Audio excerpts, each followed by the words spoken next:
Hello friends, series food ల్యాబ్కి స్వాగతం. నేను మీ శిరీష. ఈరోజు క్యారెట్ స్వింగ్ జ్యూస్ ఎలా చేయాలో చూద్దాం.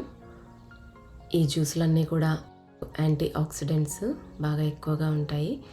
మార్నింగ్ మీరు బ్రేక్ఫాస్ట్గా ఈ జ్యూస్ని తీసుకోవచ్చు. ఇందులో మనం క్యారెట్, యాపిల్, జింజర్, కాస్త లెమన్ వాడుతూ ఉన్నాం. ఇక్కడ నేను ఒమేగా జ్యూసర్ని వాడుతూ ఉన్నాను.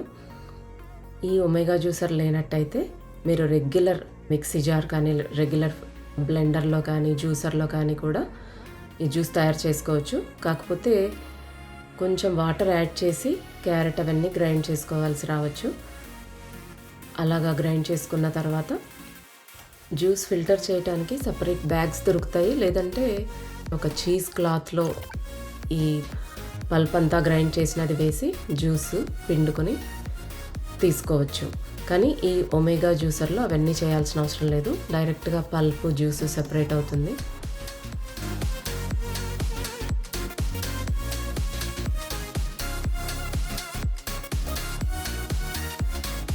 క్యారెట్కి వచ్చిన పల్ప్ని మనం సపరేట్గా తీసి పెట్టుకుని ఏ వంటలో అయినా సరే ఉపయోగించుకోవచ్చు.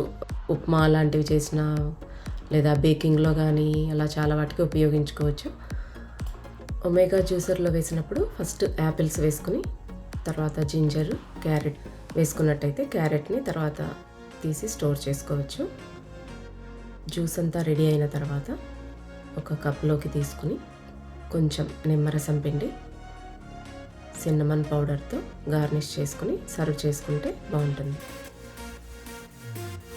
ఇది మిడ్ ఆఫ్టర్నూన్ స్నాక్ లాగా అయినా తీసుకోవచ్చు, లేదా మార్నింగ్ బ్రేక్ఫాస్ట్గా అయినా కూడా తీసుకోవచ్చు.